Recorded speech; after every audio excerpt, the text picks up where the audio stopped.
घबरा गए महाराज। महाराज इसका कोई उपाय बताओ। तब महाराज युधिष्ठिर से ब्राह्मणों ने कहा, महाराज आप चिंता न करें, स्वयं भगवान इनके कल्याण करने के निमित्त आएंगे। इधर अर्जुन आए। अर्जुन को देख करके धर्मराज युधिष्ठिर ने पूछा, अर्जुन तुमसे क्या अपराध हुआ? किसी ब्राह्मण की हत्या हो गई, या गौ की हत्या हो गई, या किसी अबला स्त्री का तुमने रक्षा नहीं कर पाए? क्या हुआ? तुम उदास हो। तब अर्जुन नेत्रों से अश्रु प्रवाह करते हुए कहते, महाराज गोविंद स्वधाम गमन। इतना कुंती माता ने सुनी, धराम से जमीन पर गिरी और भगवत धाम को पधार गई। महाराज युधिष्ठिर ने राजा परीक्षित को राज्य सिंहासन पर बैठा करके और राज्य तिलक किया। राज्य तिलक करके स्वयं चल दिए स्वर्गारोहण के लिए। और इधर राजा परीक्षित चारों दिशाओं में दिग्विजय करने के लिए निकले। सभी राजाओं को परास्त करते हुए कर लेकर के आ रहे। एक दृश्य देखा, एक काला कलूठा व्यक्ति गौ को तो पैरों से मार रहा है और वृषभ को गद्दा का प्रहार करने लगा। महाराज परीक्षित ने कहा, सावधान, ये क्या कर रहे हो मेरे रहते हुए? तुम कौन हो? महाराज ने कहा, तो मेरे राज्य से तुम चले जाओ। कलयुग ने कहा, महाराज कहां जाऊं? सारे भूमंडल पर आपका राज्य है, कोई तो स्थान दो। तो 4 स्थान दिया। द्यूतम पानम स्त्रिय सूना, जुआघर और मदिरालय, वेश्यालय और वधशाला, जहां पशु का हत्या होती हो, जैसे आप लोग कट्टी खाने करते हैं। ये 4 स्थान दिए।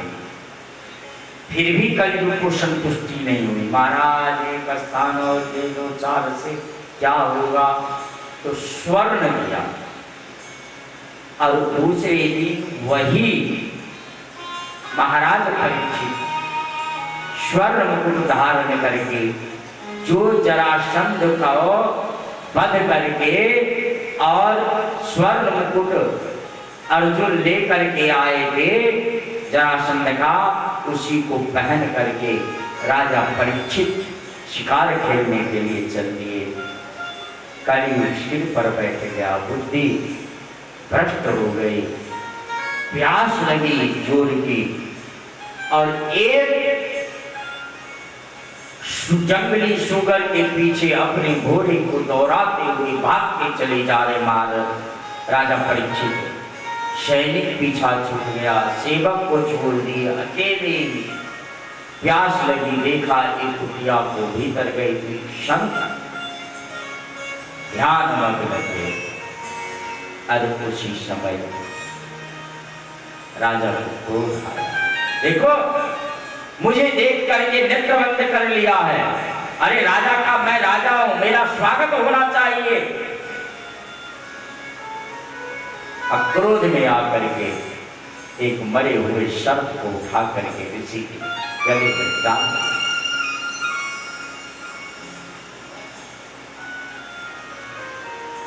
महाराज श्री के गले में डाल करके चले गए। ऋषि कुमार शमिक स्नान कर रहे थे सरस्वती नदी में। बालकों ने जाकर के कहा, भैया राजा ने तुम्हारे पिता के गले में मरा हुआ सर्प डाल दिया है। ऋषि कुमार को क्रोध आ गया, ये राजा का ये दुस्साहस,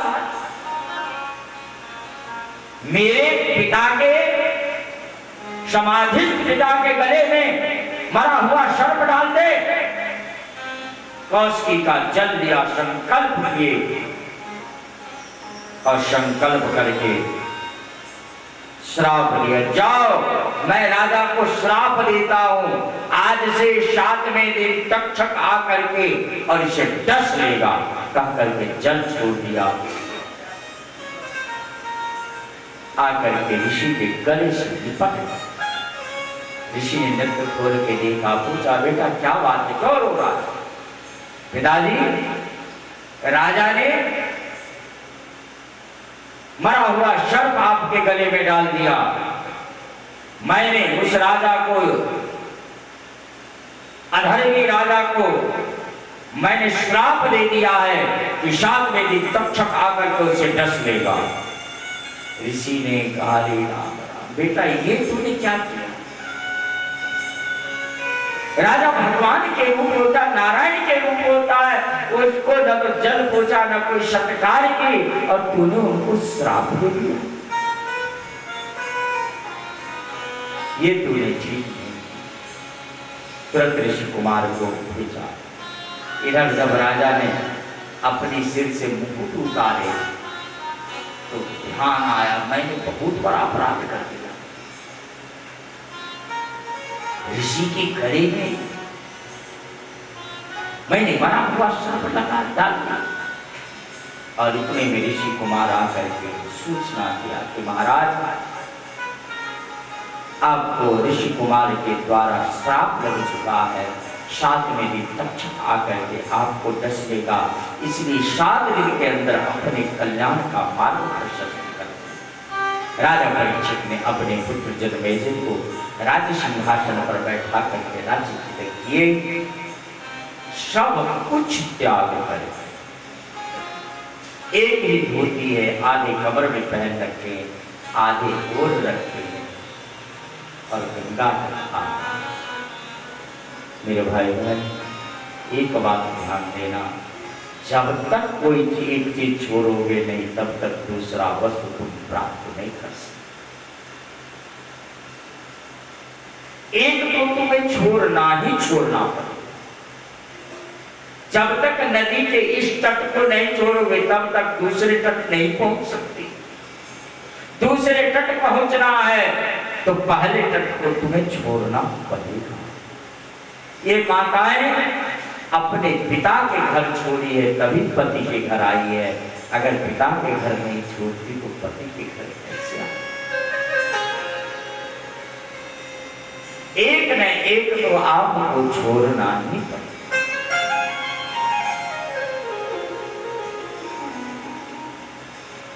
सूर्य जी का देवी सोनक गंगा तट पर आकर के आसन लगा करके बैठ गए। ऋषियों को सूचना मिली कि राजा परीक्षित को श्राप लग गया है ऋषि कुमार के द्वारा, और राजा परीक्षित गंगा तट पर आकर के बैठ चुके। ऋषि लोग आए, इधर भगवान सुखदेव समाधि भंग हुआ और चल दिए गंगा तट के।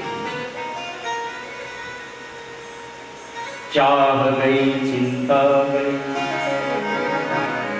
चाह गई चिंता गई, मनवा बेपरवाह, उनको कुछ नहीं चाहिए जो जग के शहंशाह, उनको कुछ नहीं चाहिए जो जग के शहंशाह।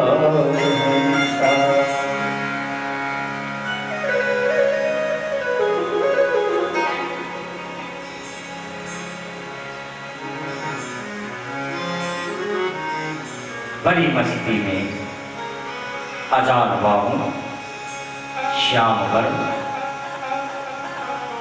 शुक का नाशिका घुंघराले अलकावली कटाक्ष नेत्र बिंबा भर के तरह हो,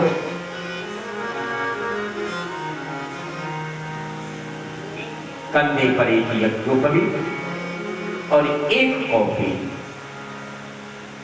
और चले हैं। जैसे जंगल में शेर चलता है, मद हाथी चलते हैं, ऐसे भगवान शिवदेव चलती गंगा तट के लिए। और गंगा तट पर जैसे ही पधारे वशिष्ठ, पाराशर, जमदग्नि, व्यास, उनके स्वयं पिता बाबा सब बैठे हैं। जैसे भगवान अवधूत शिरोमणि परमहंस वीतराग परमहंस भगवान शिवदेव पधारे हैं, सब उठ करके उनका अभिवादन किया है। बोल सुखदेव भगवान की जय, सुखदेव जी महाराज की जय, सुखदेव जी महाराज की जय। भगवान सिंधु की मझधार मेरे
गुरुदेव